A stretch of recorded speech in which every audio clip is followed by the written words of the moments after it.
El tema de este webinar es los números y sus misterios. Tenemos como objetivo enseñar valores a través de problemas matemáticos. Me gustaría iniciar hablando acerca de la indefensión aprendida. ¿Qué es esto de la indefensión aprendida? Es un estado psicológico que se manifiesta cuando una persona comienza a sentir que es incapaz de modificar alguna situación, comportamiento o estado mediante sus conductas. ¿Por qué les hablo sobre esto? Porque para cambiar algo, para mejorar algo, primeramente yo tengo que aceptar que tengo que mejorar en aquello. Por ejemplo, si yo quiero ser más paciente, en primer lugar tengo que aceptar que soy impaciente o que mi nivel de paciencia no es el suficiente y por eso voy a buscar los medios, estrategias, algunas cuestiones que me permitan ser más paciente. En relación a esto, quisiera hablarles sobre un experimento que una maestra realizó con sus alumnos. Es algo real, está en un video subido en YouTube y se trata de lo siguiente. La maestra trae unos anagramas. ¿Qué es esto de anagramas? Letras en desorden que te permiten formar una palabra.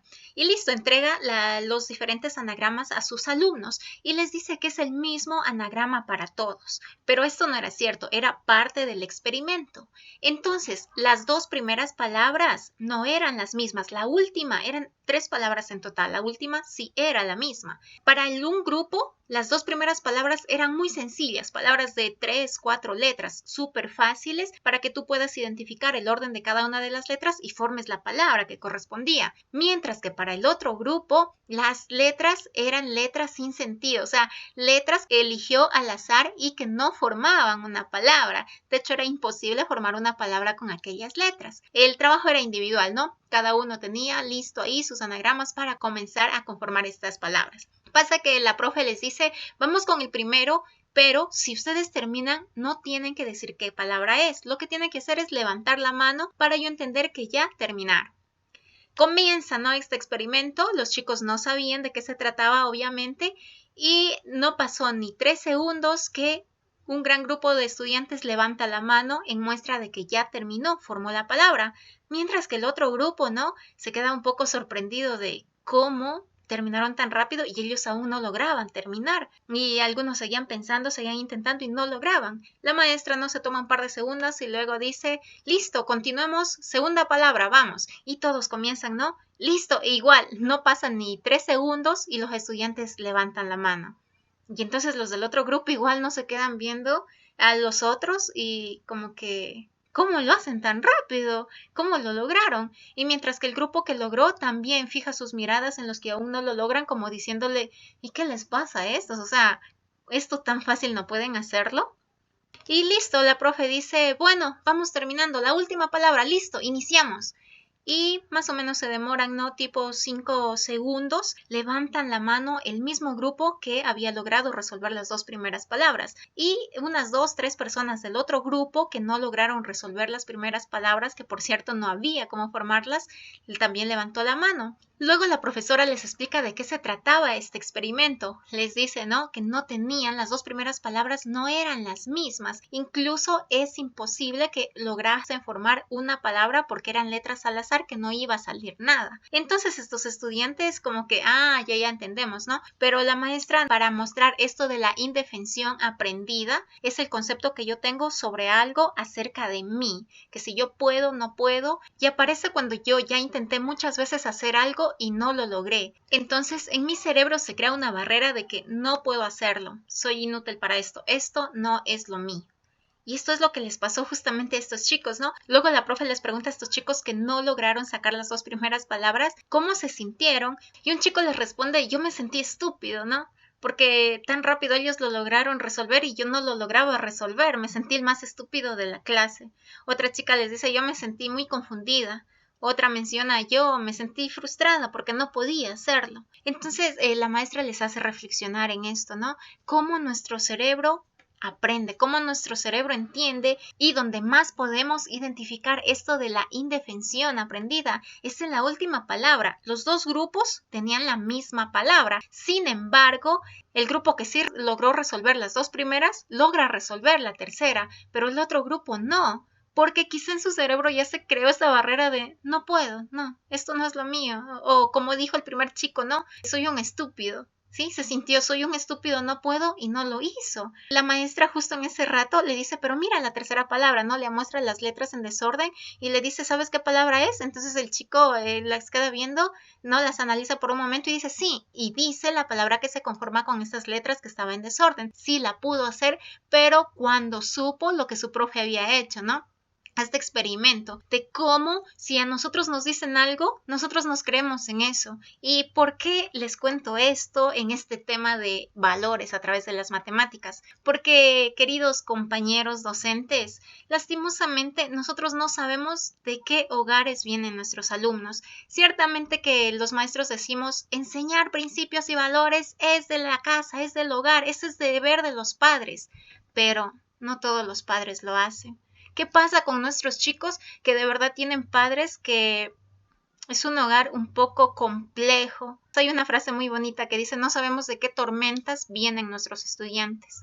No sabemos cómo son sus hogares y a veces queremos que ellos vengan muy respetuosos, muy responsables, pero quizá eso no lo aprenden en casa. ¿Cómo lograr que este chico que tal vez en su casa recibe mucho maltrato, ya sea físico, verbal, acá en clases aprenda y más que todo cómo lograr yo como docente enseñarles y que este chico cobre confianza en sí mismo y más que todo que ponga en práctica los buenos valores? Es justamente lo que vamos a tratar de ver ahora. Una de nuestras arduas labores como docentes es esa, una formación integral, no solo conocimientos, sino también en esta parte de valores. Tal vez muchos de nuestros chicos en casa recibieron un no puedes, un eres tonto, mira tus calificaciones, no sirves de nada, eres un burro.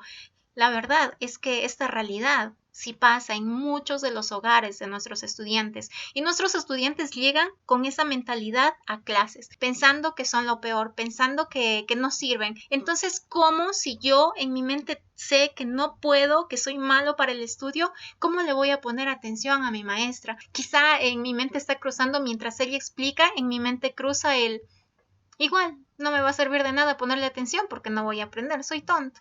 O sea, ¿para qué le pongo atención? Y es ahí cuando nuestros estudiantes comienzan a no prestar atención, quizás se distraen con otra cosa o molestar a sus compañeros porque saben que no, yo no soy bueno para el estudio, ¿para qué? ¿Para qué vengo, no? Por obedecer a mis padres, por cumplir, pero eso no es bueno para mí, ¿no? Entonces, es justamente aquí, nosotros como maestros debemos poner mucho énfasis en cómo tratamos a nuestros estudiantes. También quisiera hablarles sobre la programación neurolingüística. ¿Qué es esto de la programación neurolingüística? La vamos a dividir en 3 palabras. Programación, el conjunto sistemático de operaciones que persiguen un objetivo. Neuro, estudia los procesos que ocurren en el sistema nervioso y la lingüística es el uso del lenguaje verbal o corporal. Recordemos cómo estos chicos se sintieron frustrados, estúpidos, con miedo, porque vieron que sus compañeros lo lograron y ellos no. Y estamos hablando netamente de este uso del lenguaje. Los compañeros no les dijeron directamente, oye, ¿qué les pasa? ¿Cómo es que no lo logran? No, pero quizá con el simple hecho de levantar la mano y decir, yo ya terminé, yo ya me sentí mal porque yo todavía no lo logro, ¿sí? Es ya el uso de un lenguaje. ¿Y por qué hablamos de programación neurolingüística? Porque a través del lenguaje nosotros podemos cambiar positiva o negativamente el accionar de una persona. Ya nos dirá por otra parte Goethe en una frase, trata a un ser humano tal como es y seguirá siendo lo que es, pero trátalo como lo que puede llegar a ser y se convertirá en lo que está llamado a ser. Hablamos de que todo ser está llamado a hacer grandes cosas, simplemente que no todos tienen las mismas oportunidades, no todos tienen estos padres que sí están muy formados, que los apoyan, que los educan bien, que los tratan bien en casa y que por ende tienen más probabilidades de relacionarse de una mejor manera con los demás. También les voy a hablar algo de inteligencia emocional. a mí me tratan mal, yo siento esta frustración, lo que nos decían del experimento que les mencionaba, ¿no? Yo siento este miedo, este temor, yo me siento estúpido. Listo, ¿cómo ahora gestiono mis emociones? Esto es muy importante, acerca de esto es lo que nos habla la inteligencia emocional.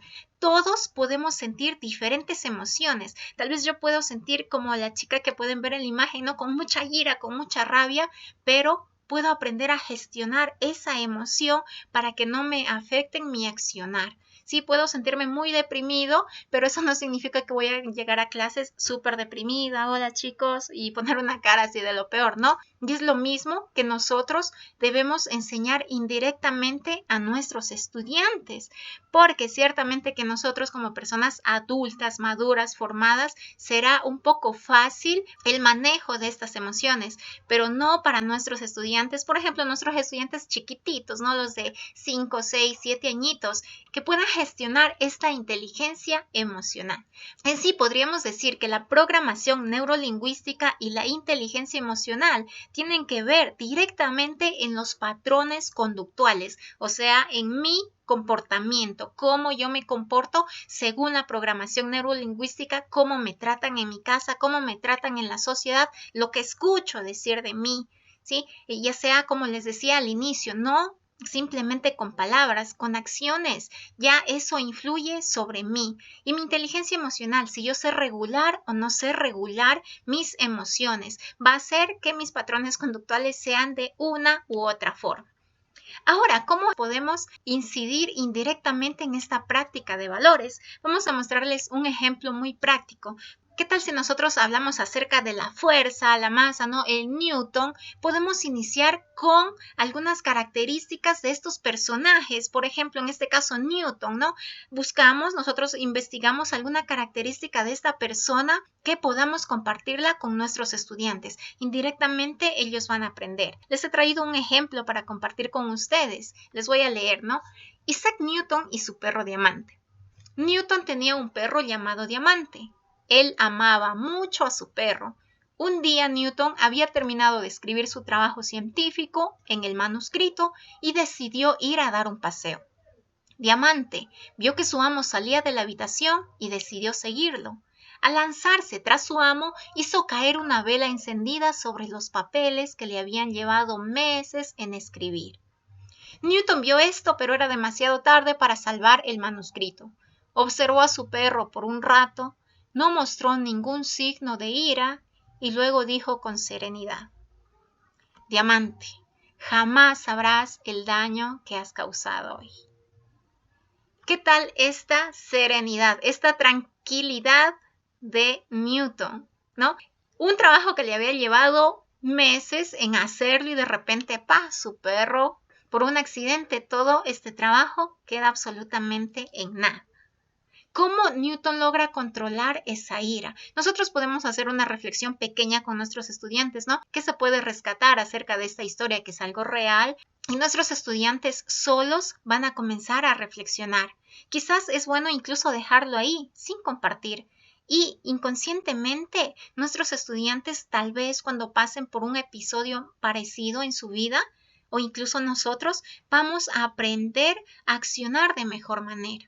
¿Qué podemos hacer con los más pequeños? Una de las estrategias que podemos aplicar es la creación de historias. Según las problemáticas que veamos, según esta escasez de valores, yo veo cuáles son los valores que a mis chicos les falta y según eso yo puedo crear una microhistoria en donde vaya a poner algún problema matemático y mis estudiantes indirectamente van a estar aprendiendo valores. Recordemos también, no por experiencia les digo, normalmente no nos gusta que nos sermoneen. De hecho, escuchamos a nuestros jóvenes que dicen otra vez el sermón de siempre, ¿no?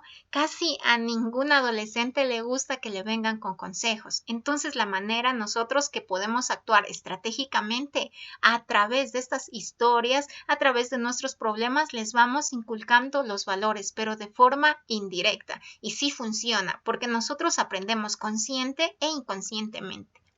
Así que, ¿qué hacemos con los más pequeños? ¿Qué tal la creación de microcuentos? Les he creado un microcuento para que tengamos una idea de cómo tendríamos nosotros que inculcar valores a los más pequeños. Ya les digo, sería dependiendo de cuál sea la necesidad, de qué valores creemos que les faltan a nuestros chicos, podemos ir mencionando en nuestros problemas. Les voy a leer un cuento que les he preparado. Mientras la mamá de Alex salió el fin de semana a hacer las compras necesarias, Alex escucha en las noticias que existen muchas familias que no tienen que comer por la COVID-19. Eso le llama la atención y decide buscar en Facebook la información acerca de este tema en su ciudad y descubre muchos comentarios de personas que piden ayuda. Él desea ayudarles, por lo menos a una de esas familias. Así que cuando su madre llega a casa, le pide que por favor le regale parte de sus compras para llevarle a una familia lo que necesita. La mamá accede y le dice, está bien, pero no puedes ir solo. Aún tienes 13 años, es muy peligroso. ¿Qué te parece si investigamos juntos sobre una familia que necesite y vamos a dejarle el 30% de las compras que hice el día de hoy? Pero antes de eso deberás cumplir todas tus tareas escolares. Alex, sin pensarlo dos veces y con rapidez, comienza a realizar todas sus tareas y así poder ayudar a una familia lo más antes posible. La pregunta es, si la totalidad de las compras corresponde a $80, ¿a qué cantidad corresponderá el 30% que Alex y su mamá deciden compartir con una familia necesitada? Y listo, como se pueden dar cuenta, en esta historia hemos inculcado indirectamente algunos valores, como la solidaridad, que en este caso Alex, al observar que una familia necesita, quiere compartir. También tenemos la fraternidad, cómo es que se entabla un diálogo con su madre. La responsabilidad, él por querer ayudar a esta familia, tiene que cumplir con sus tareas y accede de una forma muy gustosa.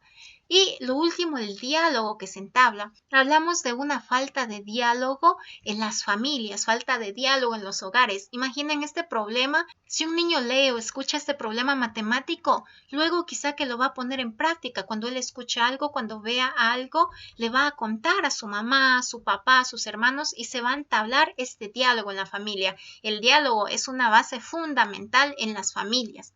Otra cuestión importante que quizá podamos rescatar también, de que este niño va a buscar en su Facebook acerca de una familia que necesite. ¿Cómo podemos inculcar que a través de estas redes sociales, que a veces sí causan mucho daño, también podemos conseguir cosas buenas? Ciertamente que a veces nos quejamos que el chico pasa muchas veces en la televisión, muchas veces en Facebook, pierde mucho su tiempo, pero sí podemos utilizar estas redes para cosas buenas. Indirectamente también estamos llamando a nuestros chicos a utilizar aquellas redes para cosas buenas. Y esa es la forma como nosotros indirectamente podemos ir inculcando valores. Recuerden que podemos hacer crear nuestras propias historias, microcuentos a partir de las problemáticas que nosotros veamos. Y en eso vamos poniendo algunas cuestiones matemáticas. En este caso estábamos hablando de porcentajes. ¿Cómo vamos a sacar el 30% de la totalidad que le costó la canasta a su madre, que fue de $80? Entonces estamos hablando de matemática y también de esta práctica indirecta, ¿no?, de valores. Eso es todo. Me gustaría igual terminar con una frase que dice, tu mirada puede transformar a las personas. Esta frase es de Alex Rovira. ¿Por qué esta frase? Porque nosotros como maestros en realidad podemos transformar la vida de nuestros estudiantes. Observaba algunas imágenes que ponían en la página del Ministerio de Educación que decía, yo soy un superhéroe, ¿no? Un supermaestro. Nosotros también podemos ser esos supermaestros. Recordemos que lo más importante no son tanto los conocimientos. Quizá algún rato a nuestros chicos se les va a olvidar aquello que aprendieron, pero aquello que nos vieron hacer, quizá aquella sonrisa, aquella palabra de aliento que nosotros le dimos, ya sea directa o indirectamente, una simple sonrisa, incluso si es que aquel alumno se sacó mal alguna calificación, cómo nosotros indirectamente le podemos ayudar a que no pierda la confianza en sí mismo, ¿no? El simple hecho de decirlo, tranquilo, Sí, tranquilo, vamos a mejorar esa nota. La siguiente les vamos a volver a tomar una lección a todos. Quizá muchos ahora me digan, pero si supiera las veces que ya hemos intentado con nuestros alumnos, pero no. Recuerdan de lo que les hablaba al inicio, de esta indefensión aprendida. A nosotros también nos pasa. Es justamente cuando tú intentas una y otra vez, te das cuenta que no funciona y crees que es imposible. Pues en realidad es algo aprendido por nuestra experiencia. No podemos cansarnos de intentarlo. Tenemos muchos alumnos alrededor de nuestra vida. Por nuestras aulas pasarán muchos seres humanos. Y nosotros podemos impactar, quizá no en el 100%, pero sí en una gran mayoría.